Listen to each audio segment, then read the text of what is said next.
Amén.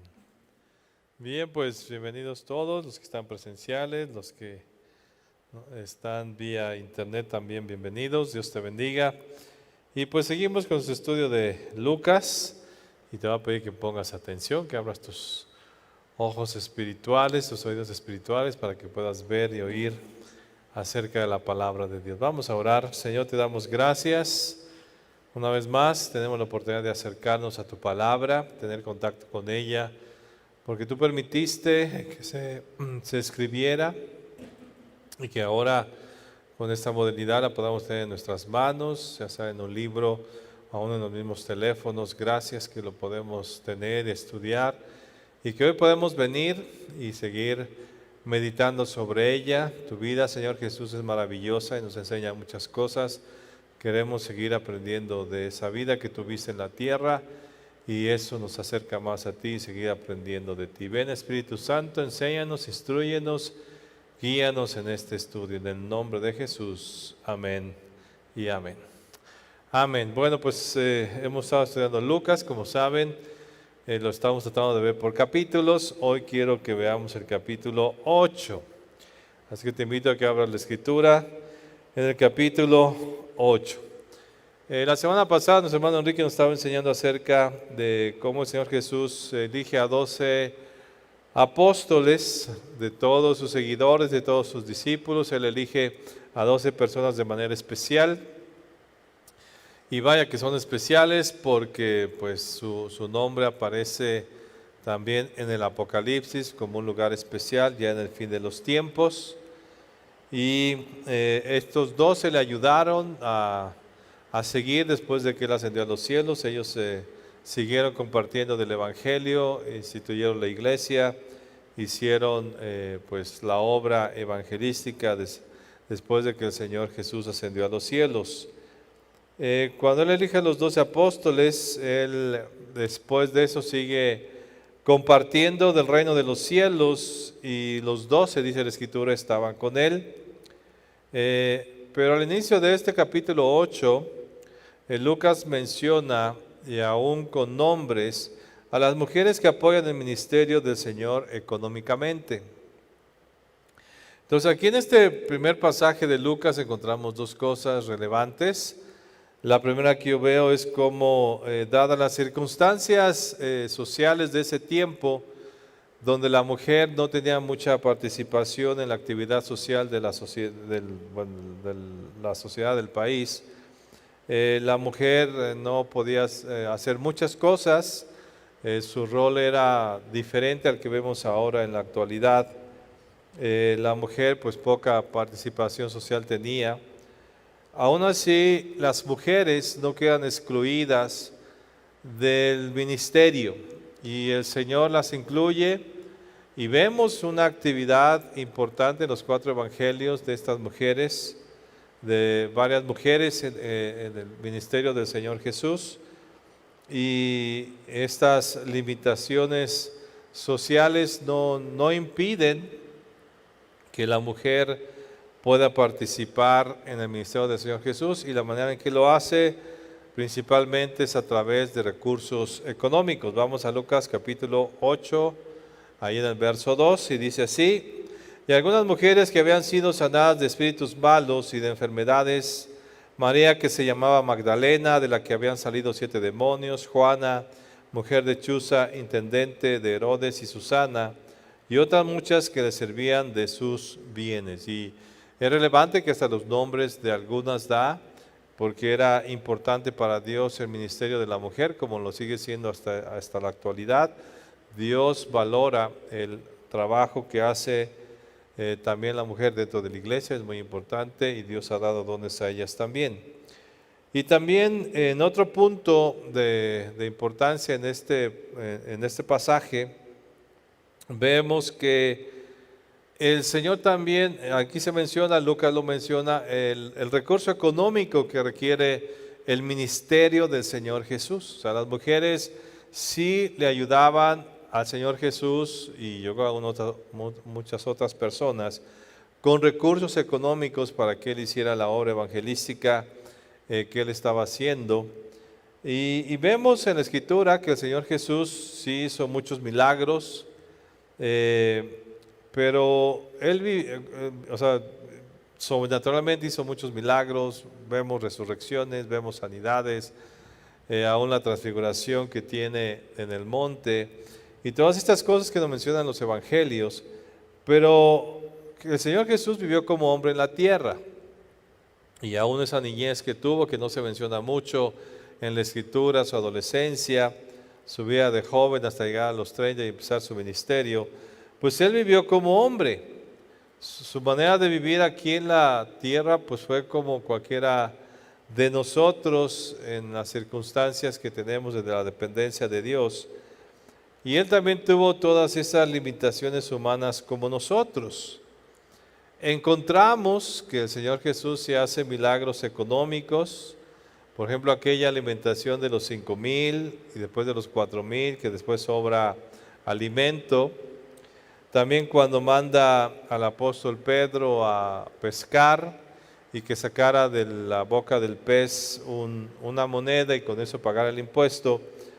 Todos estos son milagros económicos, pero el Señor Jesús, sus gastos o lo que él tenía que usar en la tierra no lo hacía con milagros.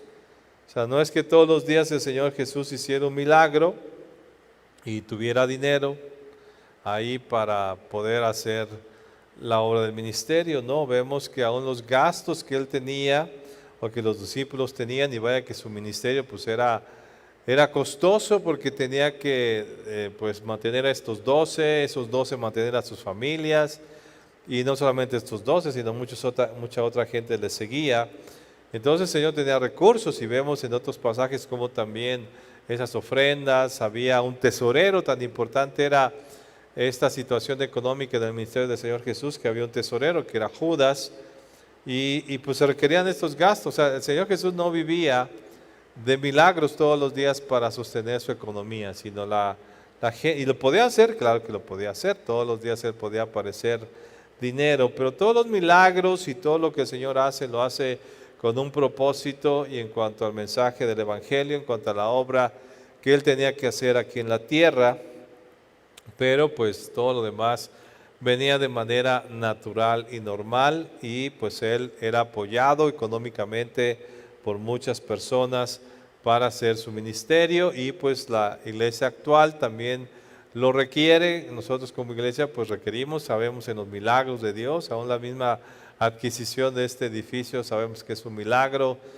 y hemos visto muchos milagros económicos sobrenaturales, pero Dios sigue de una manera natural, y seguimos en esta tierra, seguimos pagando luz, seguimos pagando muchos otros gastos, y todo eso es pues por los diezmos y ofrendas que tú das, y qué bueno que tú puedas ser participante de la obra que Dios hace en esta tierra a través del Camino de Vida, y qué bueno que tú estás con nosotros, y claro que tu nombre está siendo reconocido por lo que tú das. O sea, todas las ofrendas que tú das, todos los recursos que tú otorgas a la iglesia, claro que están delante del Señor, como le pasó a Cornelio, y eso está trayendo bendiciones a tu vida y seguirá trayendo más bendiciones.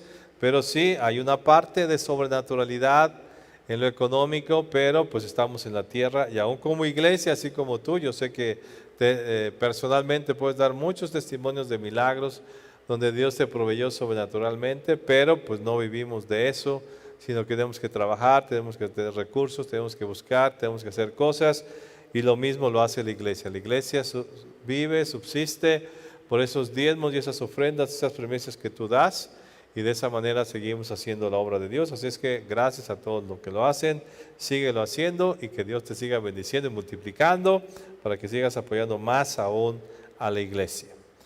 Después vemos cómo se narra una de las parábolas más impactantes para mí, es una de las parábolas que más me gusta. Es una parábola que me da mucha enseñanza. Yo creo que la he predicado muchas veces esa parábola, he dado muchos estudios sobre esa parábola, muchos consejos sobre esa parábola. Es muy, muy relevante para mí, y yo creo que es importante, y te voy a decir por qué es importante. Y esa parábola es la parábola del sembrador. El sembrador. Y qué interesante cómo el Señor Jesús elige este oficio de sembrador para dar una de las enseñanzas muy profundas acerca del Evangelio y del corazón del ser humano a la palabra de Dios. Es una actividad muy relevante, importante, yo creo hasta nuestros días. Podrán haber muchas iPads y muchas computadoras y cohetes al espacio y todas estas tecnologías, pero eso no lo comemos, ¿verdad? Si se acabara el alimento, si se acabaran los campos y no se plantara comida, pues no creo que te comerías tu iPad, no creo que te comerías tu computadora, sino te quedarías con hambre. Entonces, la actividad de sembrar pues sigue siendo relevante en nuestra tierra, en nuestro tiempo, y pues gracias a Dios por aquellos hombres y industrias o hombres de negocios que se dedican a esto y que podemos tener alimento que llevarnos a nuestra boca y comer de ello. Porque después de una tarde tal vez hasta de Netflix o de lo que quieras, pues qué bueno es poder comer, ¿verdad? Algo que se produjo en la tierra. Y qué bueno que el Señor elige esto, porque es una actividad relevante, es una acción importante. Yo creo que es el milagro también más grande que el ser humano puede experimentar y que está también en el libro de Génesis, la famosa ley de sembrar y cosechar. Qué bueno que pueda seguir habiendo esta ley en la tierra por la cual toda la humanidad y los animales y peces de la tierra siguen vivos, porque pues todo esto se da, esta reproducción se sigue dando en la tierra, esta famosa ley de sembrar y cosechar. Impresionante, ¿va? Que uno siembre una semilla y de esa semilla salgan cientos de semillas o de frutos con los cuales nosotros podemos seguirnos alimentando. Si no existiera esta ley de la siembra y la cosecha, pues la humanidad se hubiera extinguido y todos los seres vivos desde hace muchos siglos. Pero qué bueno que sigue esa ley y qué maravilloso que con esta actividad importantísima para la humanidad, para los seres vivos en la tierra, el Señor explique el gran milagro de la palabra de Dios, lo que hace la palabra de Dios en el corazón del ser humano. La Escritura nos enseña cómo el Señor explica que la semilla es la palabra, el sembrador es Él, compartiendo el Evangelio, y la tierra, el corazón del hombre. La palabra de Dios sigue siendo la misma, no ha cambiado, sigue siendo la misma buena semilla que ese sembrador siembra. El sembrador sigue siendo el mismo, el Señor Jesús en nuestros corazones, sigue ministrando a la humanidad con esa maravillosa palabra del Evangelio.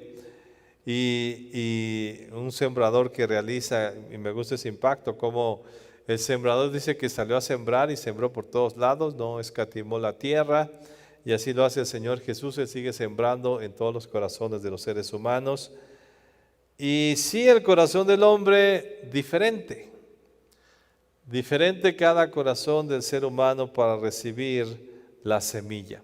Y quiero que vayamos a Lucas capítulo 8, el verso 11, y dice así la Escritura, quiero leer esta parte, y dice: esta es pues la parábola, la semilla es la palabra de Dios, y los de junto al camino son los que lo oyen, y luego viene el diablo y quita de su corazón la palabra para que no crean y se salven.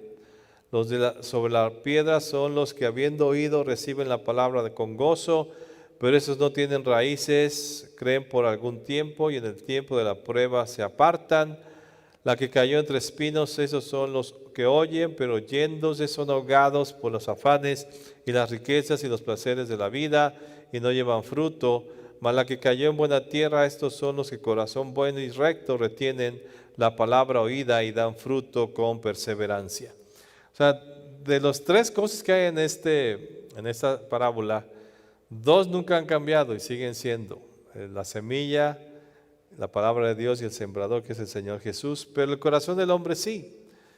La reacción de esa buena semilla, porque es la misma para toda para todas las tierras. No es que el sembrador puso una semilla diferente junto a los arbustos o junto al camino, sino todas era la misma semilla, pero la reacción de la tierra es diferente y todo tiene que ver con la profundidad con que esa semilla cae al corazón. Y esa profundidad con que cae esa semilla depende de cada corazón y eso depende de la fe, de la actitud que tengamos de fe para poder recibir esa palabra. Muchos la reciben emocionalmente, solamente a través de sus emociones, porque fue momentáneo. Otros pues la reciben, pero pues no es tan fuerte esa semilla porque los placeres rápidamente la quitan. Pero hay corazones que sí reciben esa palabra en lo profundo. Y ve cómo depende del corazón. Ya no depende de la palabra, porque la palabra es la misma. Tampoco depende del sembrador, porque el sembrador es el mismo, con la misma actitud sembró, sino del oyente. O sea, ¿cómo escucha la palabra? El mensaje se da, la palabra es la misma, la palabra viene del corazón de Dios hacia la humanidad. El que siembra la palabra y habla a través de los predicadores o a través de los hermanos y todo aquel que evangeliza es Dios a través de ellos. Pero son las personas las que determinan qué tan profundo va a llegar esa palabra al corazón. Y es cuando esa palabra llega a lo más profundo del corazón del hombre, a lo más interno, como aquella expresión que usa la palabra, a las coyunturas, ¿verdad? Lo más profundo, hasta los tuétanos del ser humano. Cuando esa palabra llega así, entonces lleva fruto. Si no, no va a poder llevar fruto. Y mucha gente de las palabras, y no solamente se refiere al evangelio, se refiere a la palabra en general. ¿Cuántas predicaciones a lo mejor sí han caído en buena tierra en tu corazón? Abriste tu corazón y llevó fruto, pero tal vez muchas otras solamente las viste por encima. Y no le diste importancia, estabas distraído con las cosas del celular, con las cosas de la vida, y no pusiste atención, y entonces la palabra no pudo llevar fruto en tu vida. Y después te preguntas, bueno, ¿por qué entonces mi vida está así? Pues porque la palabra no la escuchaste con profundidad, a lo más profundo de tu corazón, para que entonces pueda llevar fruto.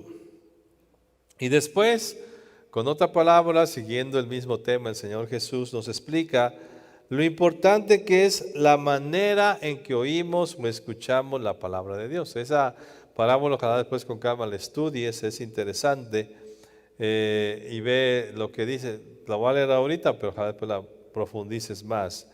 Pero ve cómo dice Lucas 8:16, ahí verso 16, y dice el Señor, poniendo un ejemplo: nadie que enciende una luz la cubre con una vasija ni la pone debajo de la cama, sino que la pone en un candelero para que los que entran vean la luz. O sea, esa luz o esa palabra que recibimos nosotros, pues sí debe ser expuesta, no puede quedarse solamente en lo profundo, sino tiene que salir a la luz. Y es como lo pone, yo lo veo como lo pone el apóstol Santiago, que la fe debe ser demostrada. Lo que tú crees debe salir de tu corazón, debe salir de tu boca, debe salir con tus movimientos, con tus acciones. La fe que tú crees, entonces debe manifestarse. Esa luz, esa palabra que ha llegado a tu corazón, debe mostrarse al mundo. Dice verso 17, porque no hay oculto que no haya de ser manifestado, ni escondido que no haya de ser conocido y de salir a la luz. Verso 18, mirad pues cómo oís. Esa es la advertencia que nos da el Señor Jesús. A ver, pongan atención, cómo oyes la palabra. ¿Cómo oyes una predicación los domingos? Distraído, pensando en otras cosas, con tu teléfono al lado. Pues no la vas a oír de la misma manera, saliéndote a cada rato al baño o saliéndote a comer tacos en pleno servicio. Pues nunca va a tener esa palabra, pues no va a caer bien. ¿De qué manera oyes? A una hora que están tanto en online y que no pueden venir por eso de la pandemia, pues muchos están ahí y no están, ¿verdad? Porque encendieron la computadora, se van a la cocina, ya atendieron el teléfono, ya vieron que hay en su cuarto y no ponen atención. Entonces, sí nos dice el Señor con advertencia, mirad pues cómo oís, o sea, cómo oyes la palabra. ¿Cómo oyes, aun cuando lees la Biblia, es una manera también de oír la palabra, cómo la lees? ¿Con qué profundidad, con qué atención, con qué conocimiento, con qué tiempo, para que puedas entonces hacer que esa palabra llegue a lo más profundo? Por eso es importante cómo oyes. Nuestra vida cristiana depende de la fe. ¿Y cómo viene la fe? Pues por el oír. Por eso el Señor Jesús dice aquí, qué importante es cómo oyes. Si tú oyes mal, tu fe va a estar mal. Y si no tienes fe, ¿con qué vas a agradar a Dios? Y si no tienes fe, ¿con qué vas a ver milagros en tu vida y con qué va a haber fruto? Por eso dice, ¿cómo oís? Tenemos que poner atención cómo estamos oyendo. Y más ahora, entre tanto conocimiento, entre tanta palabra, entre tantas cosas que se dicen en internet acerca de la palabra, ¿cómo oyes? ¿Cómo comparas ese conocimiento? Eso que te dijeron, ese memo que pusieron acerca de la palabra de Dios, ¿realmente es cierto? Ese comentario que pusieron ahí en las redes, ¿realmente es cierto? ¿Lo comparas con la palabra? O sea, ¿cómo oyes la palabra? En los medios de comunicación actuales es muy importante, porque ve lo que sigue diciendo, porque a todo el que tiene se le dará y a todo aquel que no tiene, aun lo que piensa tener se le quitará. O sea, de ahí depende lo que tengas. Tu manera de oír va a depender de lo que tienes, de tu fruto, de tus resultados. Tendrás si tienes fe. Si la palabra llegó a lo profundo de tu corazón, vas a poder tener fe, la vas a sacar para tener fe. Pero si no hay palabra, no oíste bien la palabra, ¿con qué fe vas a tener cosas? Y aún lo que piensas tener, lo que quisieras tener, pues como no lo oíste bien la palabra, pues no lo vas a tener. Y aún lo poquito que tienes, lo vas a perder. Tan importante es, dice el Señor Jesús, cómo oyes la palabra. Yo quisiera que eso sí te lo preguntes esta noche. ¿Cómo oyes la palabra? ¿A quién oyes que dice la palabra? ¿Al ser humano? ¿Hablando egoístamente? ¿Hablando con rencor? ¿Hablando sin conocimiento? ¿O oyes realmente al Espíritu Santo en lo más profundo? Porque pones atención a lo que Dios está hablando a tu vida. Quien realmente nos quiere hablar y quien realmente dijo esa palabra es Dios. Y si tú pones atención a esa palabra y dejas que esa palabra llegue a lo profundo, entonces llevarás fruto. En el siguiente pasaje, cuando se acerca su familia, este pasaje también me gusta mucho. Es cortito, pero es significativo. Aquí el Señor Jesús está enseñando, está con sus discípulos, está en el ministerio y se acerca a su familia, su madre y sus hermanos y le dicen, oye Señor, pues ahí está tu familia, buscándote. Y pues siempre cualquier ser humano que respeta a su familia y ama a su familia, pues le da un lugar especial, ¿verdad? Si tú estás en una reunión, por ejemplo aquí, amas mucho a tu mamá, estás en la iglesia y de repente te hablan, ya está tu mamá y nunca había venido, pues sales corriendo a verla, ¿no? O en cualquier lugar, o a algún hermano que no has visto por mucho tiempo, pues le das un lugar especial. Entonces, pues la gente, considerando eso, y más en esos tiempos, que era un gran valor familiar, le dicen, Señor, pues estás hablando con nosotros, estamos aquí muy contentos, tú nos estás dando la enseñanza de la palabra, pero pues allá afuera está tu mamá y tus hermanos. ¿Y qué hace el Señor Jesús? Sale corriendo, ay, sí, ahí está mi mamá, voy a correr. Ahí están mis hermanos, vamos, permítame, ahorita regreso. ¿Qué dice el Señor Jesús? Lucas 8:21. Él entonces respondiendo les dijo, mi madre y mis hermanos son los que oyen la palabra de Dios y la hacen. Hablar de una relación familiar es hablar de cercanía, de apego, de amor, de atención. Y aquí lo que el Señor Jesús está diciendo es, bueno, pues mi familia no es mi mamá y mi papá. o mis hermanos. Mi familia son aquellos que hacen la voluntad de Dios, los que oyen la palabra y la hacen. Con ellos voy a tener esa intimidad familiar. Para mí ellos son los importantes, a ellos les voy a poner especial atención cuando me llamen. Y eso lo vemos en el Antiguo Testamento cuando Dios habla de estos tres personajes especiales para Él. Dios ve esa particularidad y aquí nos lo está enseñando el Señor Jesús. Mucha gente dice, es que soy el consentido de Dios, es que Dios siempre me escucha. Bueno, claro que Dios tiene especial atención, lo vemos en el Antiguo Testamento y también en el Nuevo Testamento, que Dios considera a ciertas personas de manera muy familiar, muy particular, muy especial. Pero ¿qué es? ¿Por lo que son ellos o por lo que hacen ellos? ¿Por qué Dios puede mantener una relación cercana, o el mismo Señor Jesús cercana a nosotros? Si tú quieres una relación cercana al Señor Jesús, que te considere un hermano, que te considere casi como una madre, con ese cariño, con esa atención que le das a ese ser querido, pues escucha la palabra de Dios y hazla. Si tú escuchas la palabra de Dios y la haces, tendrás esa cercanía con el Señor Jesús. Serás su familia. Serás alguien muy cercano a Él porque oyes la palabra. Por eso Él dice, no salió corriendo, porque primero sus hermanos ni creían en Él. Y Él se quedó. ¿Con quién se quedó? Con los que estaban oyendo la palabra de Dios. Y se quedó siguiendo enseñando todo lo que estaba enseñando, porque con ellos es su comunión. ¿Con quién es la comunión del Señor Jesús? Aquí nos explica este pasaje. Con aquellos que oyen su palabra y la llevan a cabo. Entonces, eso es lo que Dios quiere, esa intimidad. ¿Quieres esa intimidad con Dios? Pues haz eso, llévalo a cabo. No solo con palabras enseñaba el Señor Jesús a sus discípulos, maravillosas parábolas que tenemos ahí muchas listas, allá hay libros escritos acerca de parábolas del Señor, son muy profundas cada una de ellas y la lees una vez y vuelves a leerla y vuelves a encontrar más conocimiento. Pero el Señor Jesús no solamente enseñaba con parábolas, sino que también con las experiencias diarias de todos los días, ¿verdad? Y cuando nos damos más a conocer en nuestro diario vivir.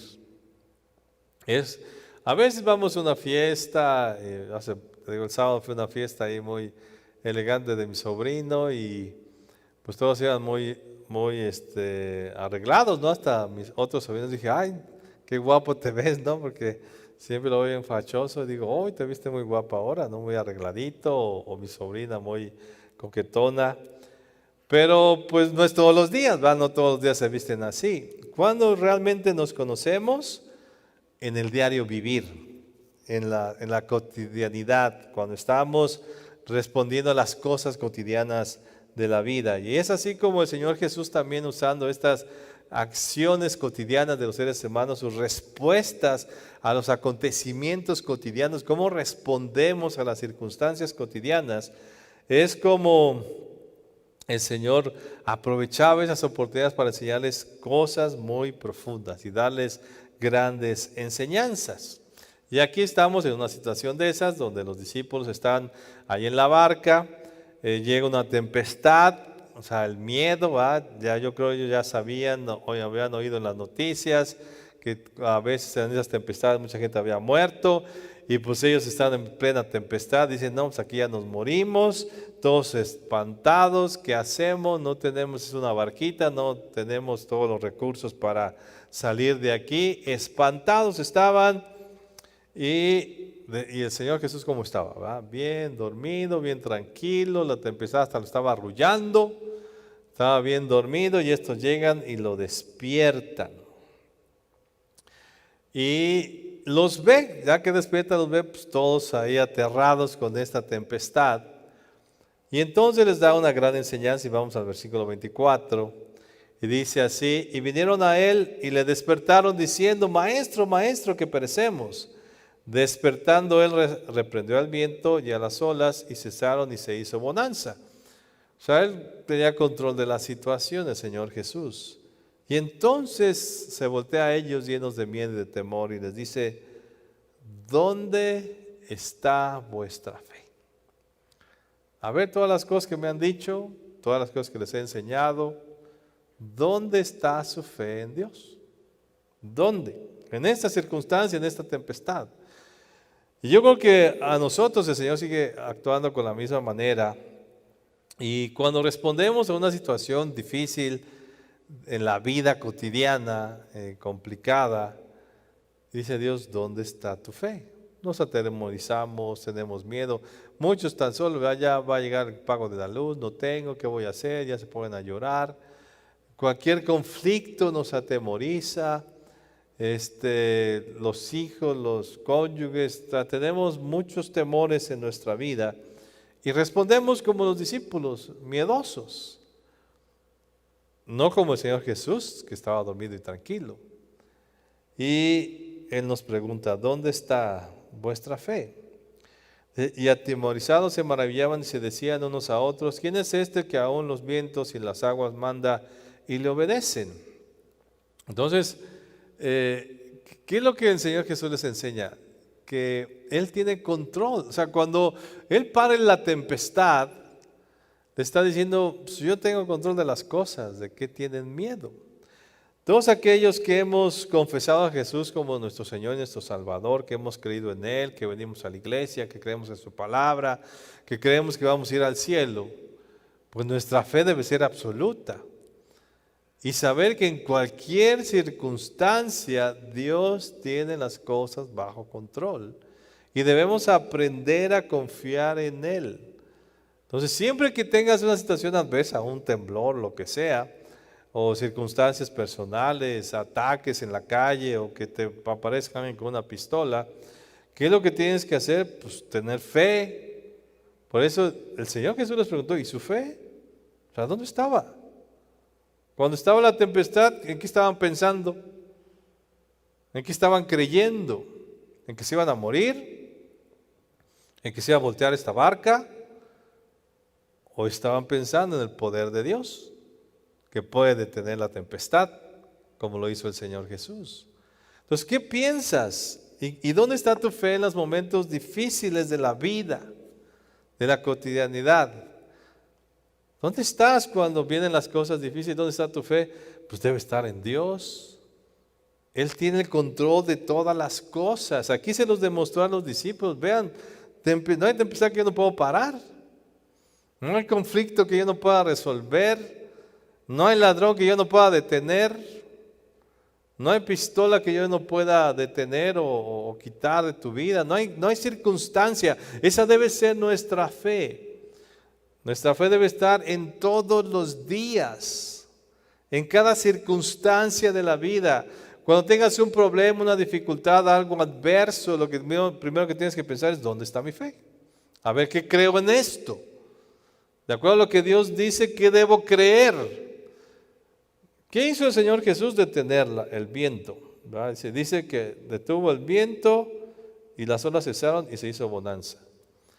Entonces, en una tempestad, ¿qué debieron haber creído los discípulos? Pues estamos en una tempestad, Dios la puede detener.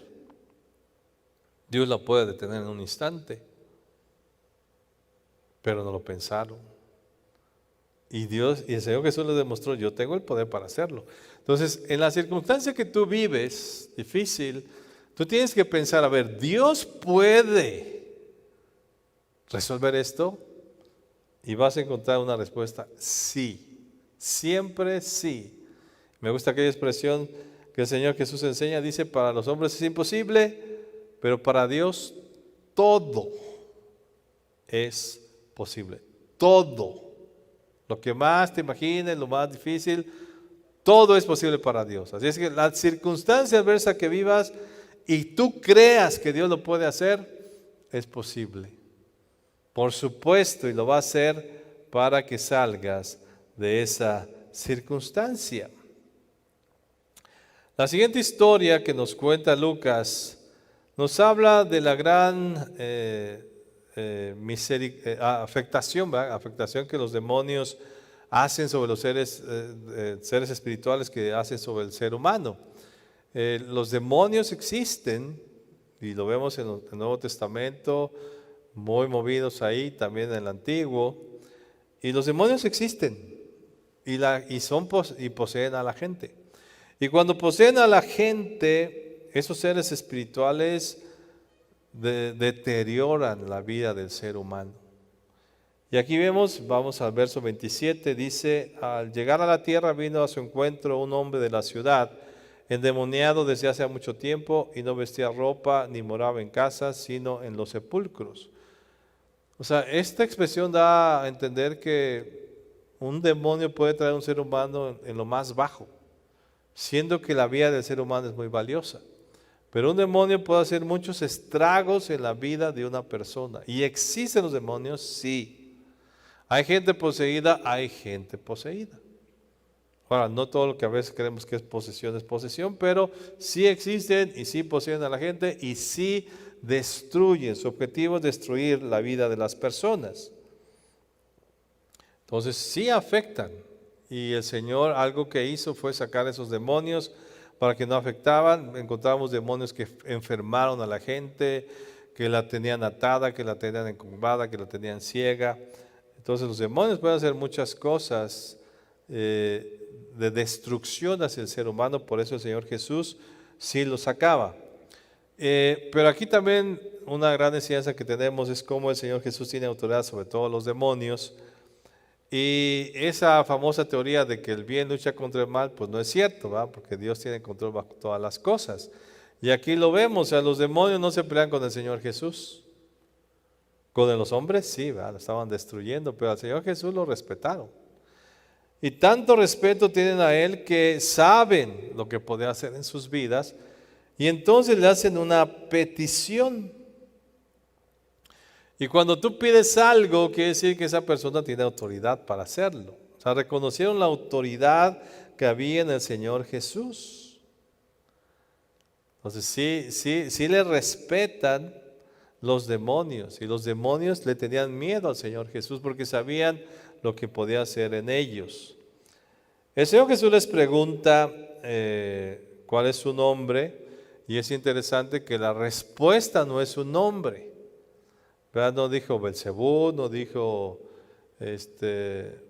Pedro Chácalas o un nombre así, no. O sea, la respuesta que da es Legión, dice, y da esa respuesta enseñando que pues son muchos, porque son muchos demonios en él. Ahora, otra cosa que vemos ahí es que los demonios, puede haber muchos demonios, leíamos hace un momento como en esa mujer sacaron 7 demonios. O sea que una persona no puede tener solamente un demonio, se puede tener muchos demonios.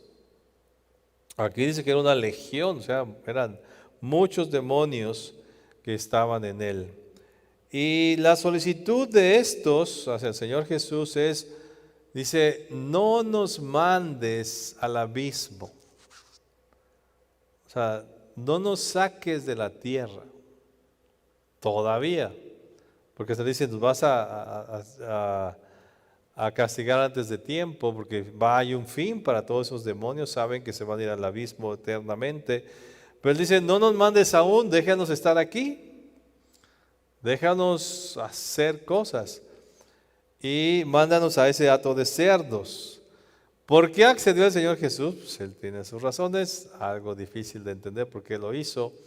Pero sí lo hizo y no los mandó al abismo, que sí pudo haberlos mandado al abismo, solamente los manda al hato de cerdos. Y entonces este hato de cerdos muere ahogado. O sea, se van a todos los cerdos y estos mueren, los echan a un peñasco y mueren. Y el hombre queda libre y su condición vuelve a ser la de un ser humano. Cuando una persona es liberada de un demonio, pues su condición es completamente diferente. Vean lo que dice el verso 35. Y salieron a ver lo que había sucedido y vinieron a Jesús y hallaron al hombre de quien había salido los demonios sentado a los pies de Jesús, vestido y en su cabal juicio, y tuvieron miedo. O sea, lo vieron sano ya, porque quien estaba ocasionando todo este mal eran esos demonios, y el Señor, al sacar esos demonios de su vida, regresó la persona a la normalidad. Y aquí surge una pregunta, o sea, que hay un gran milagro. Y aquí surge una pregunta, ¿qué hace la gente ante los milagros de Dios? ¿Qué hace ante cosas sobrenaturales que pueden ver? ¿Qué hace la gente? Uno diría, pues se asombra y se arrepiente, ¿no? Y se convierte. Pero no es así. Ellos vieron un gran milagro, vieron a ese hombre cómo estaba antes y después en un instante, en el mismo día ya estaba completamente bien vestido, ya repuesto.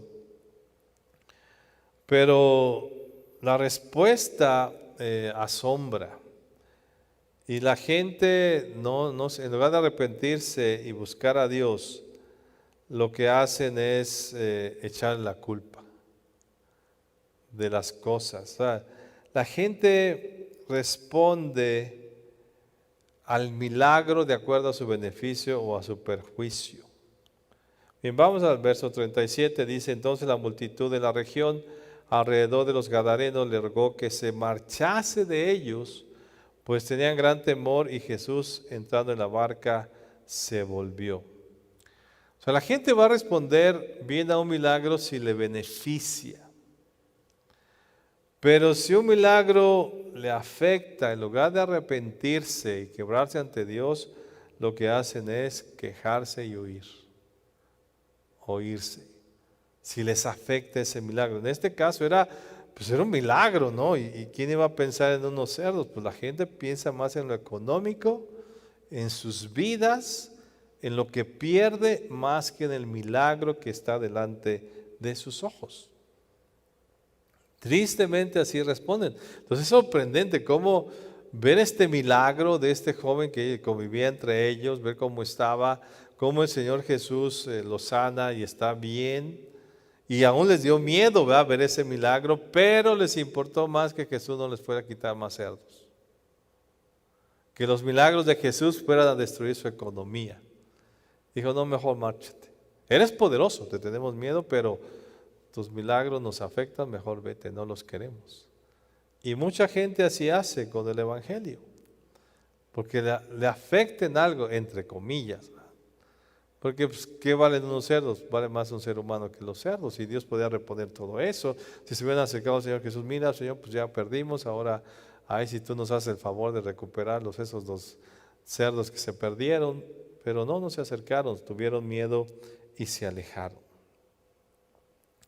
Y sigue tristemente pasando en la actualidad. La gente, en lugar de quebrarse ante un milagro, se queja porque le afecta. Porque Dios quiere decirle algo, a él le afecta, él perdió por ese milagro, entonces no, lo quito. O sea, le importa más su estatus, su economía, lo que él tiene, que lo que Dios puede hacer en sus vidas y mostrarles. Eso es lo que nos enseña todos estos pasajes. Ya lo siguiente, ahí te dejo que lo leas, el resto del capítulo. Ya no nos da tiempo para verlo, pero pues es impresionante todo lo que el Señor Jesús nos enseña, nos dice. La vida del Señor Jesús nos muestra su poder, su autoridad y su veracidad. Él nos enseña con su palabra la verdad que nos puede hacer realmente libres. Él es la verdad, Él es el camino, Él es la vida, y sus hechos lo demuestran con claridad. Si crees en Él, conocerás la verdad y serás libre. Si le sigues, estarás en el camino correcto. Y si le confiesas como Señor y Salvador, tendrás vida eterna. Si nunca lo has hecho, yo te invito a que cierres tus ojos. Si nunca lo has hecho y estás aquí o estás ahí en línea, yo te invito a que lo hagas, a que pruebes el poder que Jesús tiene. ¿Cómo puede cambiar tu vida? ¿Cómo puede transformarla? ¿Cómo la verdad de Dios puede hacer cosas maravillosas en tu vida? Si nunca lo has experimentado, hoy es el día en que lo puedes hacer si abres tu corazón a Él. Si tú realmente crees que es el camino, que es la verdad, que es la vida, y lo aceptas en tu vida para que la gobierne, para que la tome, para que la dirija, para que ya no la dirijas más tú, tu vida será diferente. Y si hay alguien esta noche que nunca ha recibido a Jesús o que lo hiciste hace muchos años y te apartaste y has estado alejado y quieres hacer una reconciliación con Él, pues te invito a que te pongas de pie y pases al frente. Si hay alguien en línea que lo quiere hacer ahí en casa, vamos a hacerlo, vamos a hacer esta oración, te vamos a apoyar a hacer esta oración para que tu vida sea diferente, para que la verdad venga a tu vida y te transforme y te libere, para que el poder de Dios se manifieste en tu vida y para que al recibir a Jesús tengas vida eterna, más de esta vida física, vida eterna. Si nunca lo has hecho, si nunca has entregado tu vida al Señor, si nunca le has confesado, si has estado alejado de Él, es el momento de acercarte y recibirle, aceptar en tu corazón lo que Él puede hacer en tu vida. Habrá alguien esta noche que nunca lo ha hecho, que lo quiera hacer, que quiere ponerse de pie. Habrá alguien. No te vayas, hoy es el día, o si lo hiciste hace mucho tiempo, ya te has alejado de Él y quieres volver a su camino, Él te espera. Él es un Dios misericordioso y bueno que lo puede hacer. Si habrá alguien esta noche que quiera hacerlo, bueno, y pues si hay en casa hay alguien, no sabemos, ¿verdad? No sabemos si estás puesto de pie o no, pero vamos por si hay alguien está en casita ya viéndonos en online y lo quiere hacer, vamos a hacer esta oración. Yo te pido que cierres tus ojos y les pido a todos los que están aquí también cierren sus ojos. Nosotros lo hicimos una vez y lo seguimos haciendo. Yo sigo siempre confesando que Él es mi Señor y Salvador y siempre le sigo invitando a mi vida, lo confieso todos los días. Y si tú nunca lo has hecho, hazlo por primera vez y di estas palabras conmigo. Cierra tus ojos, piensa en el Señor Jesús, Él está vivo, Él no está muerto, y dile estas palabras. Señor Jesús, veo que eres Dios, que tienes poder, que lo que enseñaste en la tierra pero fue la verdad que libera para tener una condición de vida diferente a la que comúnmente se tiene. Y hoy reconozco que eres Señor, que eres la máxima autoridad, que aún los demonios se someten a ti. Y yo me someto a ti voluntariamente, te entrego mi vida. Te confieso que eres mi Señor. De ahora en adelante obedeceré tus órdenes. Quiero estar cercano a ti. Quiero ser tu familia. Quiero que me trates como una madre, como un hermano, como lo dijiste. Porque quiero oír tus palabras y llevarlas a cabo. Te abro mi corazón, te abro mi vida, transfórmala. Creo que tu tumba está vacía porque el Padre te resucitó y estás vivo. Y juntamente ahora con eso yo recibo vida eterna.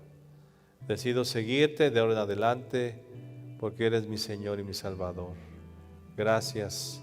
Amén y amén. Pues que Dios te bendiga y ahí te invito a que leas el fin del capítulo, y si tú hiciste esta oración, comunícate con nosotros, te podemos seguir ayudando para que sigas en esta nueva vida que Jesús te da.